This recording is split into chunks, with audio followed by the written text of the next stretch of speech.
Welcome to Selling in the Motor Trade, in association with Automotive Management and symcotraining.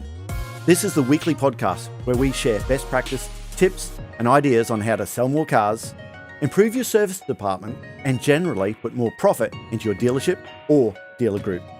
I'm your host, Simon Bowkett, or some of you might already know me as Skippy. And firstly, I want to say thank you for taking the time to tune in.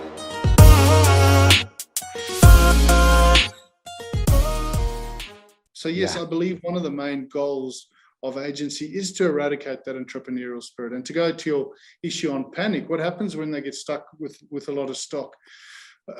Good question. You know, again, these are skills that dealers have had to utilize in the past, but I don't know what will happen.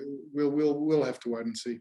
It's even attracting people to our business. Okay, we all know how hard it is to get technicians at the moment. Okay, but actually attracting talent, if it's agency, surely the whole commission structure. If I'm a dealer now, okay, do I need to pay a car salesperson, a quality salesperson that can look after the customer, has that customer coming back again and again and again? Why are we not just going to get someone that's working in the supermarket?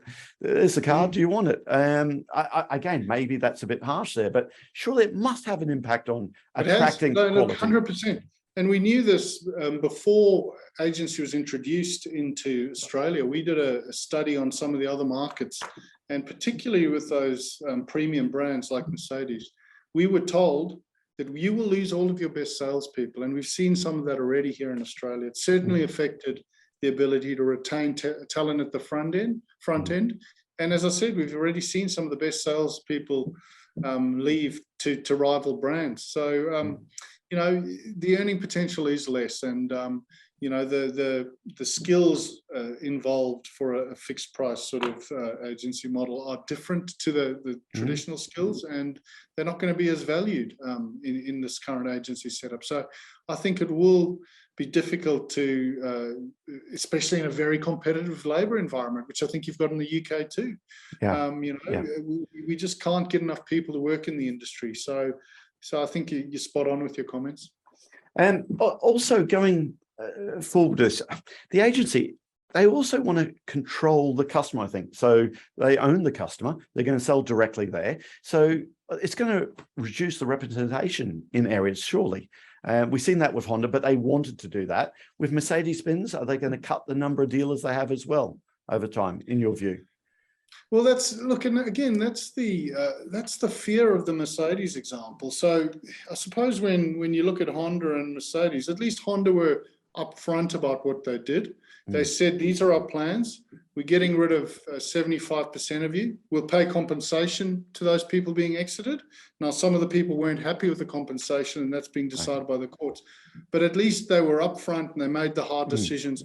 I think there's a bit of skepticism with some of these other agency models that they introduce it, and then over time, they whittle away at the network. And for instance, the security of tenure for this new agency agreement with Mercedes is a 4-year agreement, and beyond that, there's no guarantees. So, we've heard references in the media to this court case saying that there are plans to terminate some of those dealers. None of them been told what they are, and I don't know if those would have eventuated.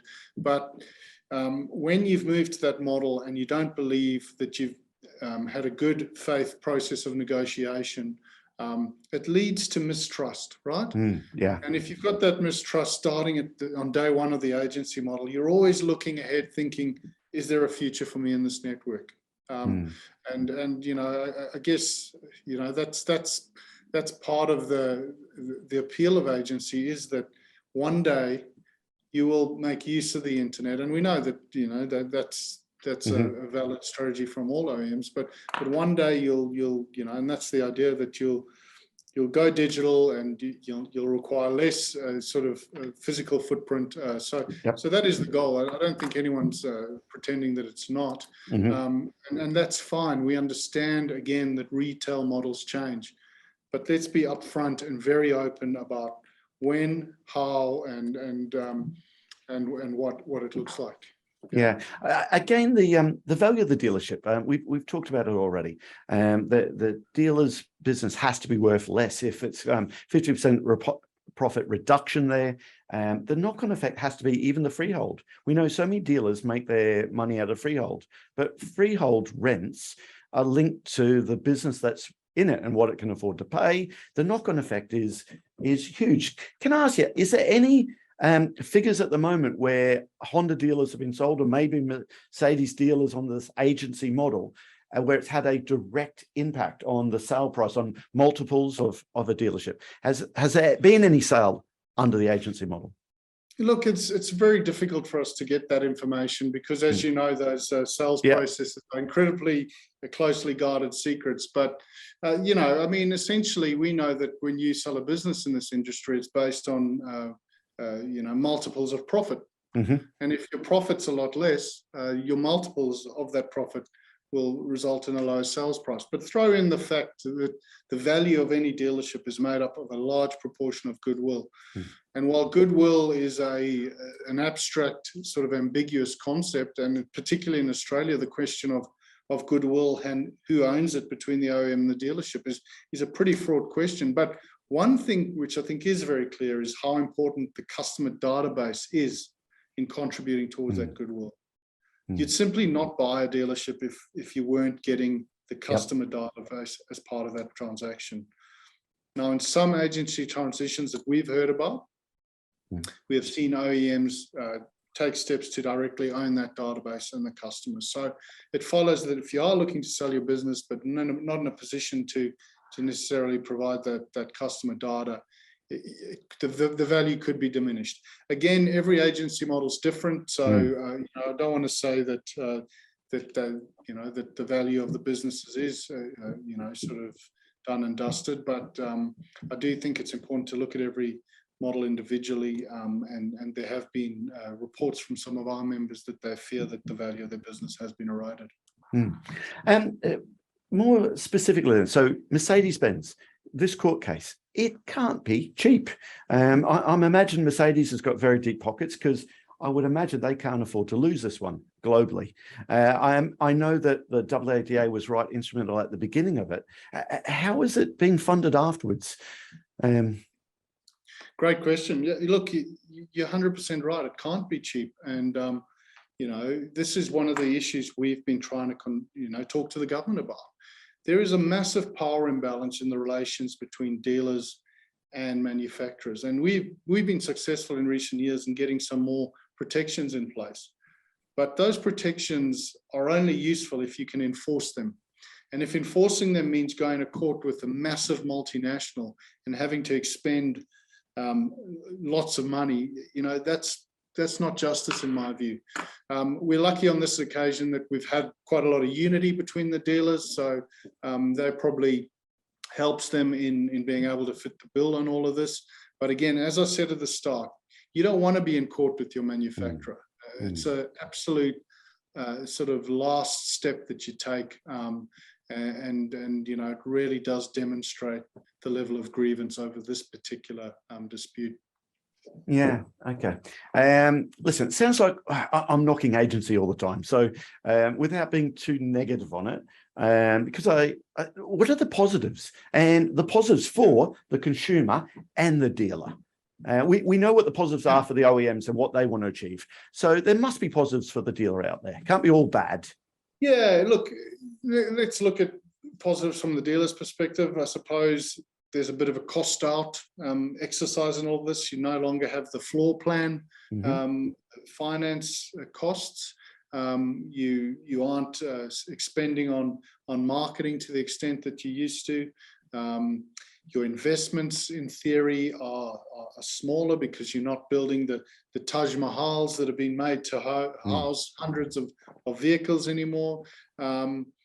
And there's also, you know, benefit around stock availability and every dealer, regardless of where you're located, having access to the same pool of stock for their customers. So those are some of the dealer benefits. And that last one, I suppose, the pool of stock is also a customer benefit. Yeah. I guess one thing is there are some customers who don't like negotiating prices. A lot of them like and this is the OEM's argument. They prefer pricing stability.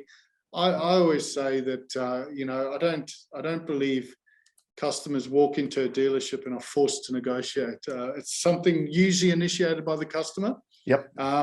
Yes. And no one's ever forced you into negotiating that.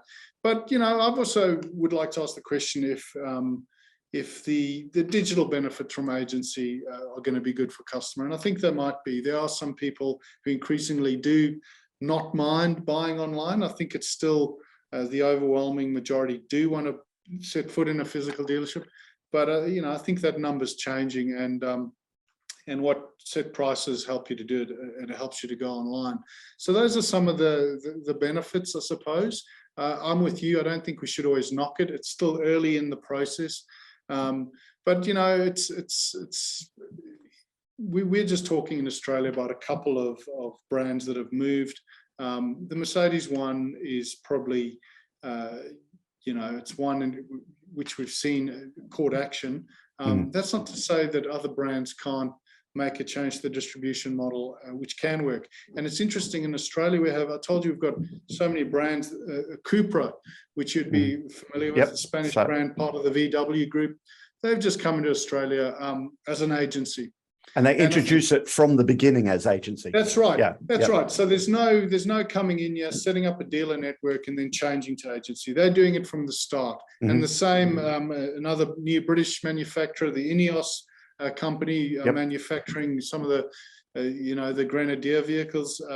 So these are new businesses that have come in as agency and have sort of already appointed dealers. So, I think when you're starting from scratch, it's a very different sort of mindset that the agent will bring to the new business.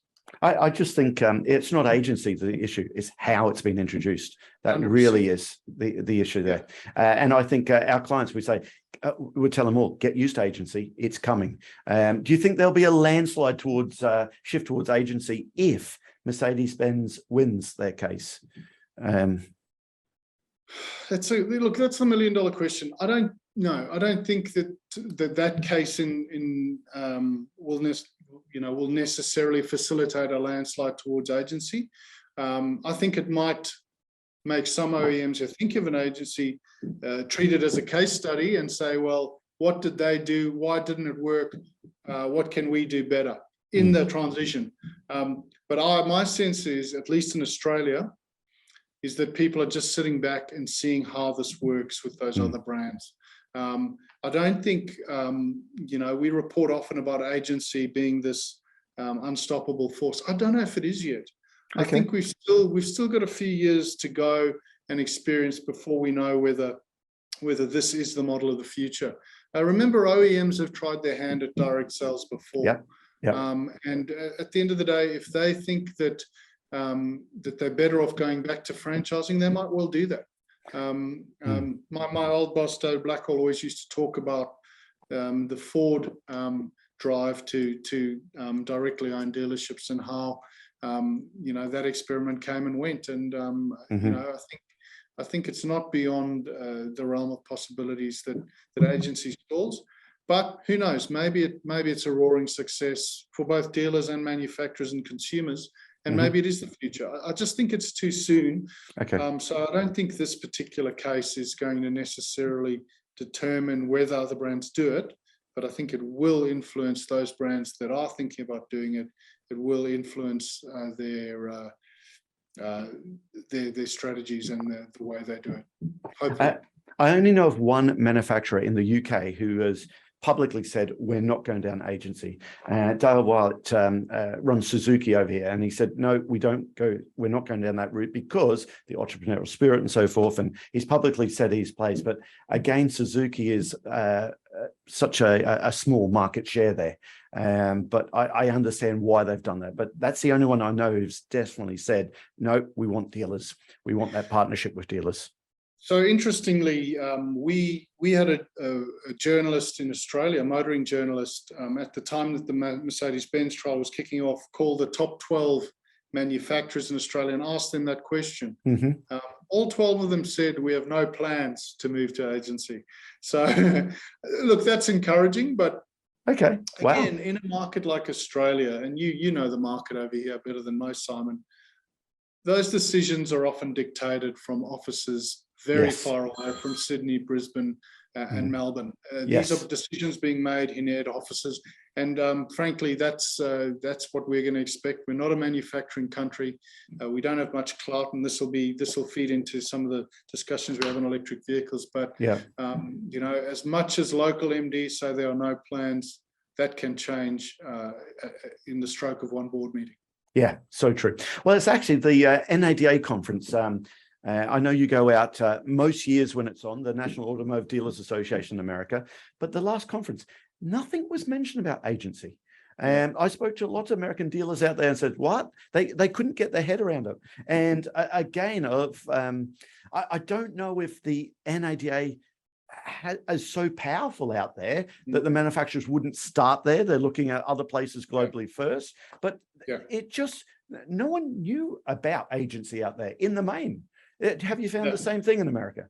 Well, so remind me, that was in March, wasn't it? It was February, March, yeah. Yeah. So look, I mean, undoubtedly, you know, it is the franchising protections that new car dealers in the United States have that gives them the sense of security in the fact that their model won't be changed overnight. They've got very good franchising protections. They're ones that I wish we could emulate in Australia, and I hope to emulate one day in Australia. And they've been around for decades. So I think that's probably why a lot of the OEMs, a lot of the dealers in the US aren't paying too much attention. But I think it's interesting. You say it was February, March. I think if you go back next year, and it's going to be in Dallas in January. I'm going to be there with Patrick Tessier again, and I'm sure we'll have a beer. Yeah, hopefully I can make it over too. But I think there'll be a different tone this time. And the reason I say that is the Ford CEO recently made a landmark speech in which, you know, Ford have already made the decision to split their company into two. So the electric company and the internal combustion engine vehicle company. And for the electric vehicle company, he's already made a speech saying that things like fixed price, direct models are going to be implemented, and that standards are going to be brutal for dealers. So I think it'll be interesting when you do go to see whether that concept of new distribution models is being discussed. Remember, they've got Tesla in the US, which essentially runs an agency model. Now it can't sell in all of the states because of the franchising laws we discussed. But I think with Tesla now, Tesla can't be sold in every state in the States. No, there's some states in the United States which it is a requirement that for you to sell vehicles, you need a franchise dealer. Wow. That's probably bordering on you know, sort of over-regulated, some people would say, but you know, they've made a good argument why you need franchise dealers to sort of you know, sort of continue to service and maintain vehicles and so forth. And I can see that argument. But you know, the US has, you know, laws like no other in the world. And, you know, I think that those laws will be tested as brands moving to electric vehicles and not being able to make as much money off electric vehicles try and take costs out of the industry. And they're probably going to look at the distribution model as ways to take costs out. Let's talk about EVs and electric vehicles. There's lots of challenges going forward there. And I said earlier on in this, someone said, well, EV's not going to suit the Australian market because we're just too big. We love our big cars out there. I'm Australian, I know that, but I just thought, hold on, we've got lots of urban centres there. EVs, I think 1 month, I'm not sure it is now, but Tesla 3 was the best-selling car. Now, again, supply of that may have had a big impact on that as well. But I want to talk to you about your views on how it's going to affect the service side of the business. The after sales, we would call it in Europe the after sales side. People listen to this in Australia. After sales is not selling paint and fabric protections. After sales is the parts and the service side of the business. Yeah. there can be less servicing requirements. Is that right? Yeah, look, that's what we're told. You know, electric vehicles have less moving parts. They don't use as many oils and so forth. And I think when we heard about research which said you make 60% off servicing an electric vehicle than you would off an internal combustion engine vehicle. So look, I think there's no point in shying away from the fact that revenue will be less in that area of the business. But you know what? We've also heard that retention is stronger with your electric vehicle customers. If you're paying a lot of money for a vehicle, which electric vehicles are still in Australia, you know, high cost, you're more willing to take it back to your franchise new car dealer. And especially if you've got an 8-year warranty on a battery. So you're likely to see more retention is what we're hearing. But there'll also be other areas. Just because you won't be doing an oil change every week doesn't mean other opportunities won't arise. And one thing we're hearing is tires is a new opportunity because electric vehicles are so much heavier. So that's going to be another opportunity. Are there others? Can we get involved in the home installation of charging infrastructure? Potentially. Can we get involved in creating a safe sort of product stewardship, recycling service for the batteries, you know, collection, or, you know, these opportunities will emerge. And I think what dealers have always shown us is that they're innovative, they can adapt. And I think they will find a way to make up for that sort of lost revenue that will happen in the service department. But look, remember, you know, Simon, I don't know about the UK, but in Australia, we've had cap price servicing for a number of years, so we've been restricted.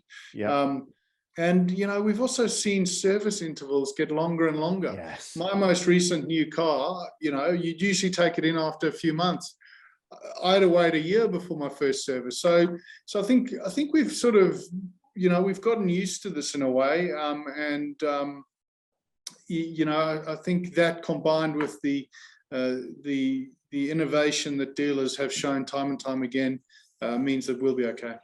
Yeah, and it's quite funny. The only country in the world that I know of anyway is in America, where they've convinced everyone you need to change your oil every 3 minutes in the car there. Whereas in Europe, we don't. It's variable servicing. It's 12 months. It goes on a long, long time.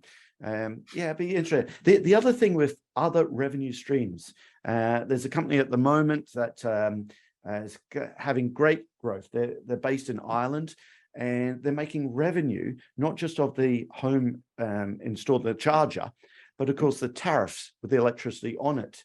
And the dealer is signing up and get this for free, and they're doing a profit share with the dealer on the tariff and making money out of the energy the consumer's using. That's an income stream we'd never thought about in the past there.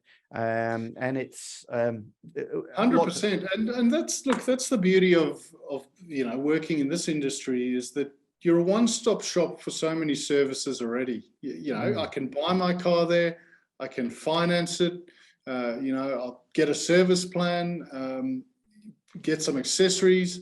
And as you know, coming to a convention like ours or the NADA, there's so many people who want a little part of that. And that can be annoying for many dealers. But at least we also know there are people out there who will bring good ideas to us, potentially with a changing environment. So I think, you know, that example you used in Ireland, I think we'll see more of that. I've got another person I talked to here who sees value in getting dealers to work with consumers in helping them use their vehicle as a mobile battery and you know, use that to pump power back into the grid. So, you know, we don't know what it's going to be like in 10 years' time. But I tell you what, I think there will be opportunities. I tell you what, from a sales training company, right? So this is what we do. And so many times we get salespeople and dealers focusing on the car. Okay, the Taycan, how's it different to the e-tron or the EV6, blah, blah, blah. But if you've just got a battery's a battery. Okay, sure, some last longer, some shorter. Okay, you've got a motor. How is it different? But from the consumer's point of view, they're more worried about charging and where do I charge at home and how do I do it and my tariff. And listen, if I'm a company, I have SymcoTraining, we have 6 company cars with our trainers. Okay, hold on. If they go EV, all right, they charge it at home. How do they claim back? How much of the money they're spending at home, or am I now having to pay for all of their home electric bill? That's the issue consumers are really worried about. And I think that's something that we need to make sure that our salespeople understand, that side of the business. That's what people are so concerned about, as much as the actual car and range anxiety. Yeah, you're right. This is a exercise in change management for many people, right? This is a major change to the way they conduct private transport. And I think the benefit of dealers is we've got this established network throughout Australia, throughout the UK, and there's an opportunity for those people in the showroom to be the trusted voice and to hold the customer's hand through the process, not only of the car, as you say, but what comes after, when I take that car home.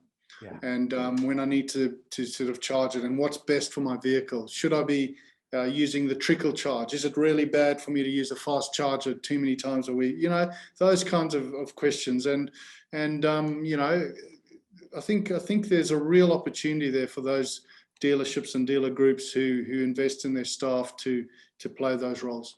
Yeah, and very quickly, you don't need the EV specialist anymore.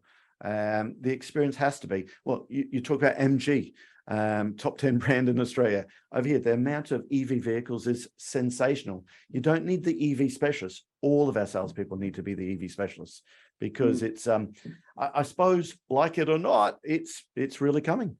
And there are some people saying maybe we're going down the wrong route with this. Maybe it's one step before hydrogen. I don't know enough about car manufacturing and design to look, we're in a tricky spot, and that's what I can't wait to learn in the UK, where you guys are, especially in what's changing in the dealership. But you know, Australia's in a very difficult spot because we're a small market, very long way away from everywhere, at the end of a complex supply chain. So you know, I am concerned that you know, supply issues go on for a lot longer in the EV space because of things like critical minerals that are going to be required for the batteries, things that I don't probably understand as well as I can. But you know, that's not a question of if this is coming. It's just a question of how quickly it'll get you.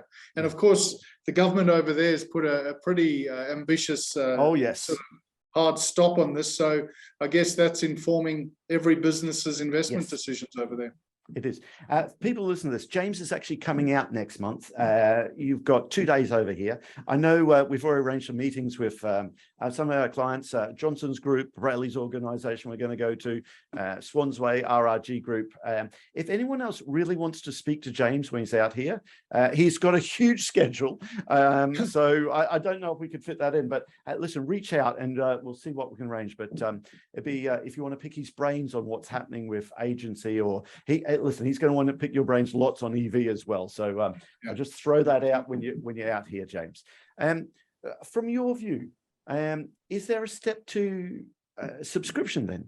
Okay, do people want to own cars? Do you think subscription is going to? That's a lot of noise about that in how car ownership is going to change as well.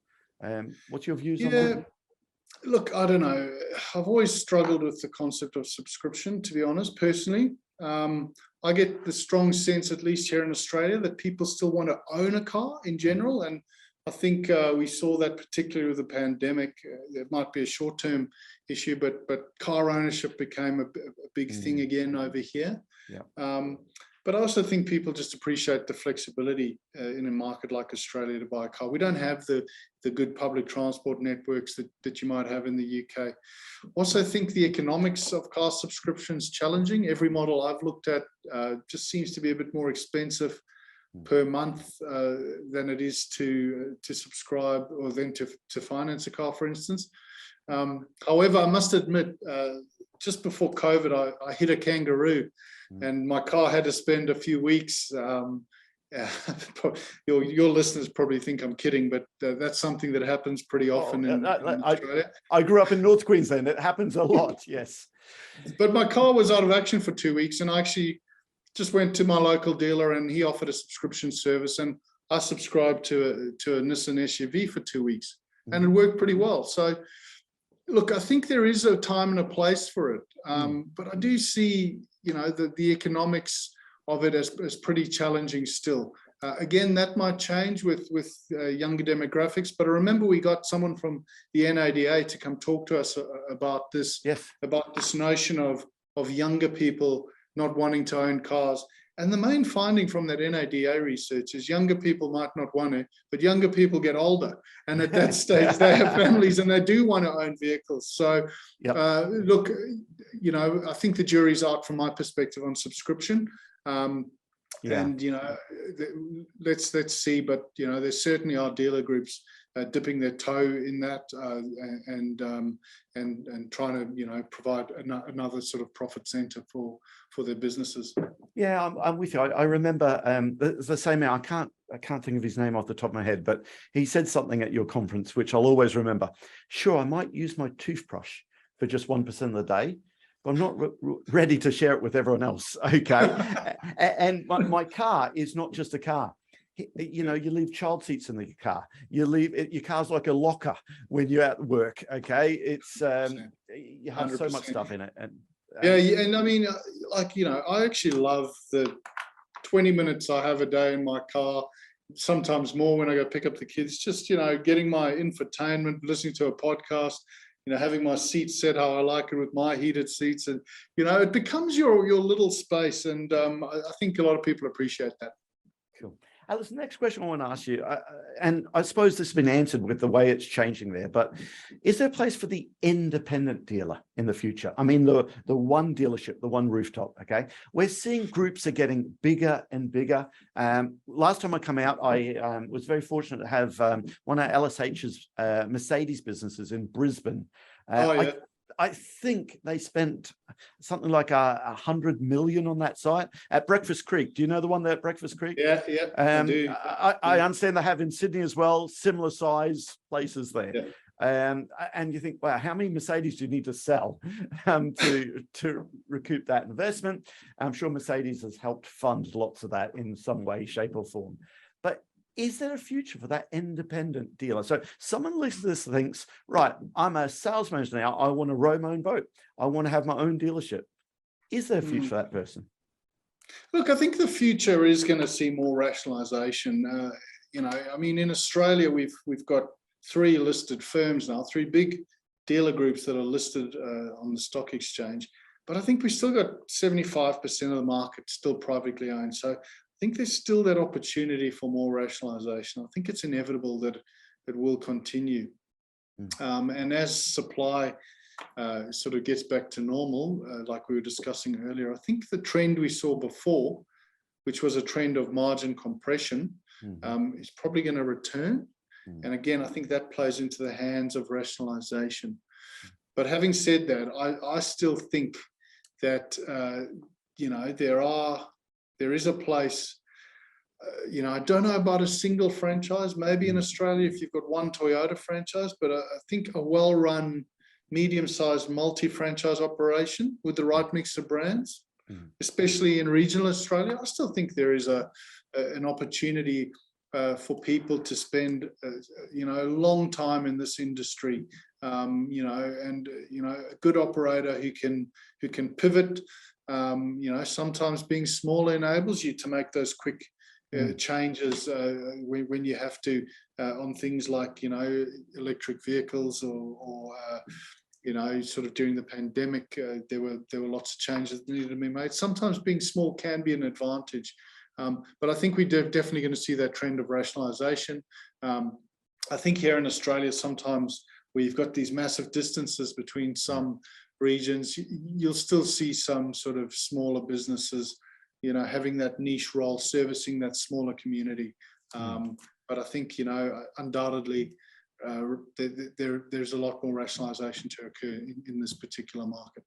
What about used cars, James? Over here we have Cazoo, Cinch, big used car direct retailers. In America, there's Carvana.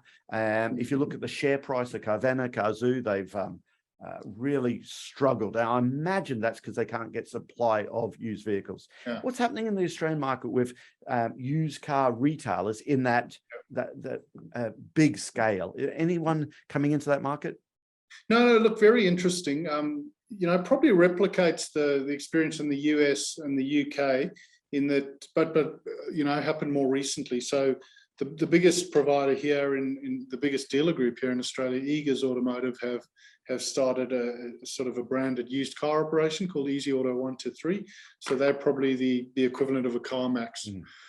But we've also seen a company called Cars24. This is an online only used car business backed by massive private equity, or backed by SoftBank, big money coming to Australia. So that is happening here. I think more dealers are looking at as used as a sort of more important part of their business. So we definitely are seeing that.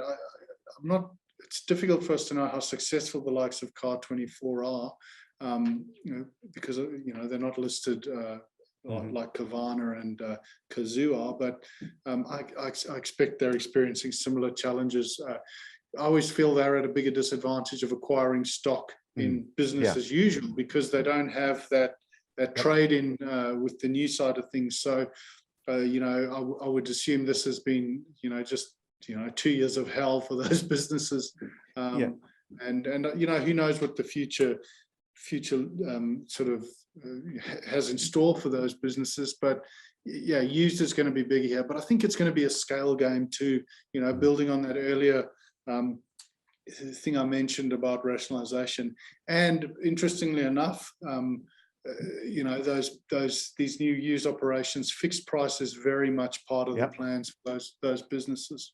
Yeah, I could say over here, the likes of Cinch, they own one of the biggest auction houses over here. They own a We Buy a Car, which is an online ability to get stock. They've acquired a dealer group, a significant dealer group, James. So it's all about where do they get that stock to be able to sell. Some of the competitors, Kazoo, from the outside looking in, it would appear it's hard for them to get stock. And I think that's the real issue they're having there. So it'd be interesting to see what's happening with that. Now, listen, moving forward then, okay? A dealer listening to this, from your experience in Australia, what would you own a dealership in the UK, a dealer group in the UK? What would you be focusing on over the next couple of years based on what you've seen happening with maybe court cases out in Australia?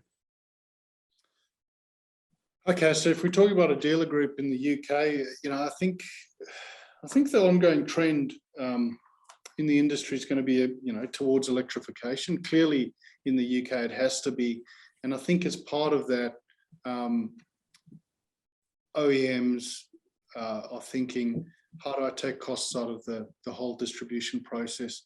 And I think that will lead to more dealers being presented with the case to move to more direct models, such as agency. So I think become curious on those issues if you haven't heard about them yet.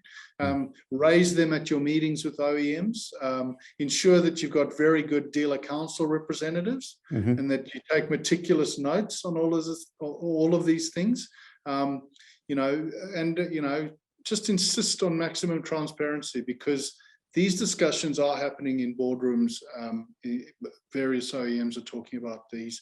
So I think, we'd be crazy to think that these plans aren't being discussed, and I'd insist on every dealer to try and get their OEM to communicate with them on them, but also do their own research on what's happening in other parts of the world and in other brands. So I think this is going to be the dominant trend in the next few years in Australia, and I suspect it's the same in the UK. Yeah. We're already hearing about brands in the UK talking about agency. I don't know if any of them have gone there yet, Simon.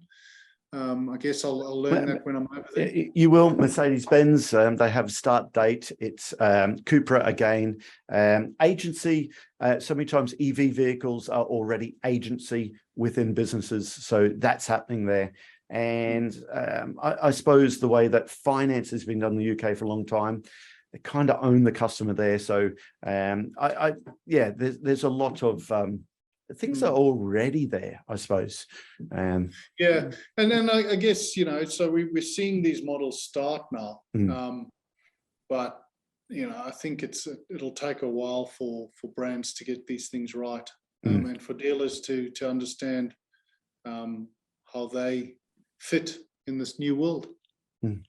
Well, listen, James, thank you so much for taking the time to talk to us. I know it's a nighttime there. We can see the sun going down more and more at the end of the day for you there. So really appreciate that. Just as we're wrapping up, whose podcast do you listen to? Do you listen to any podcasts out there or books or anything? Yeah. So the Daily New York Times podcast, and I'm also a bit of a sports nut, so listen to a couple of rugby union podcasts every now. A good one from the BBC actually. Definitely when I can't sleep, those are the types of podcasts I listen to. And obviously Simon Bowkett's podcast for one. James, I've been South Africa. You'd be more union than rugby league, wouldn't you? Is that your game? Yeah, look, union is my sport, but I don't mind league. The Australians play a pretty good brand of league, and I quite enjoy it too. It's definitely something I watch every week. So very good. Well, listen, thank you very much. How do people find you, James? What's the easiest way for people to reach out to you if they? Look, feel free to get me on LinkedIn. I think that's the best way. And if we need to exchange email addresses or phone numbers, we can do it via that. Perfect. Thank you again. Really appreciate your time. Thanks, Simon. Bye.